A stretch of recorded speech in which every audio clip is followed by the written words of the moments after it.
Good morning friends welcome to my new blog.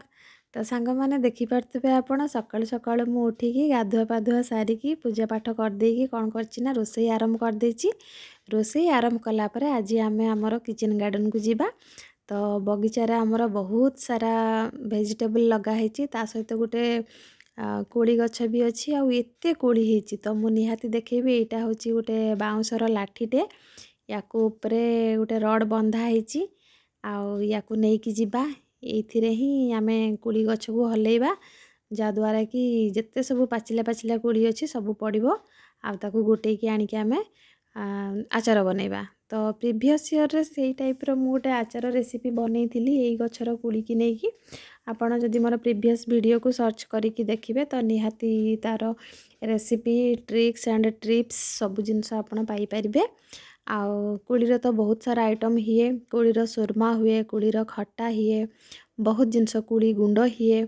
ये सब जिनस खाया को बहुत भल लगे, पूरा ऑर्गेनिक देसी जिनस, नो साइड इफेक्ट किसी भी नहीं, केमिकल भी यूज नहीं किसी नहीं, बहुत बढ़िया जिनस।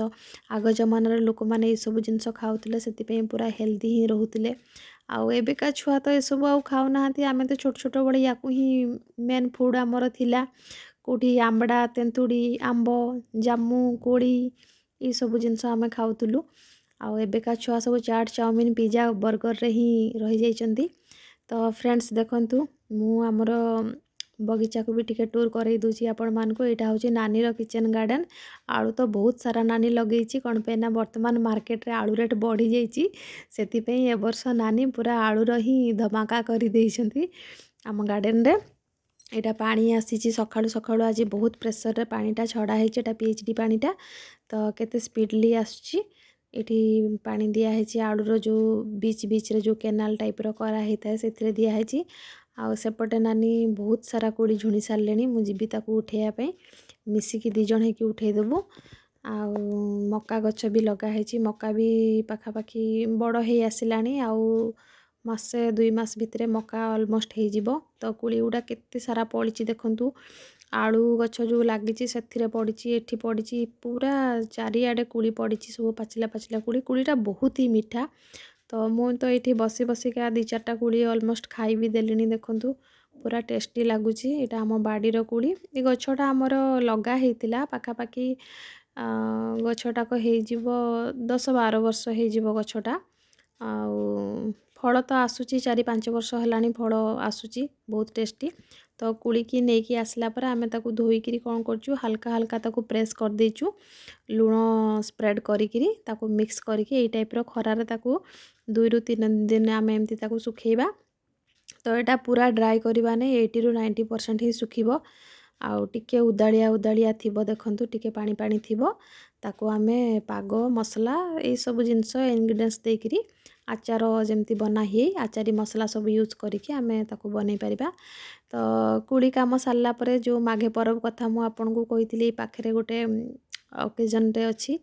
तो आमे जाइथिलु सेठिकी बुलिया पई टिके भिड़ थिले सेति पई आमे टिके दुरिया रे छिड़ा हेतिलु जोथि पई कि कैमराटा एते भल से मु फोकस करि पारलिनी तथापि जूम करके किछिटा क्लिप्स मु नेइची। देन जेतेबेले टिके भिड़ कमिगला तो आमे पाखकु जाइथिलु आ पाखरु मु बहुत बढ़िया भाबरे देखंतु केते क्लियर भाबरे आउ शूट करिची।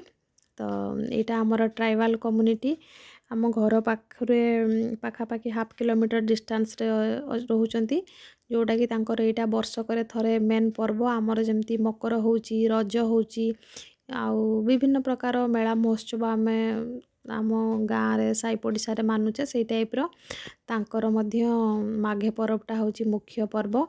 तो बहुत दिन तांकर अरेंजमेंट करथिले 3 दिन पाखापाखि ये पर्वटा को से माने सेलिब्रेट करचंती।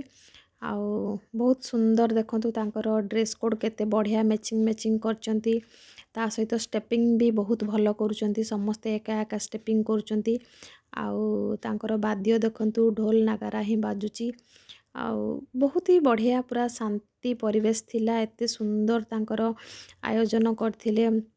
तांकर मेजोरिटी देखंतु कम्युनिटी देखंतु सब किछि रे ए1 थिला आउ बहुत ही बढ़िया। आपण माने केबे केबे आसंतु गाँ मानकू आउ ये सब जिनस देसी जिनस सब देखंतु केते बढ़िया केते शांति परिवेश रे सब होउची आउ ବହୁତ ହି ଭଲ ଲାଗିଲା। ପାଖାପାଖି ଘଣ୍ଟେରୁ 2 ଘଣ୍ଟା ଆମେ ଏଠି ନାନୀ ସହିତ ଯାଇକି ଦେଖିଲୁ। ବହୁତ ଭଲ ଲାଗିଲା। ଆପଣମାନଙ୍କୁ କେମିତି କ'ଣ ଲାଗୁଛି ନିହାତି ମୋ ସହିତ କମେଣ୍ଟ କରନ୍ତୁ, ସେୟାର କରନ୍ତୁ। ଭଲ ଲାଗିଥିଲେ ଲାଇକ୍ କରିବେ। Thank you.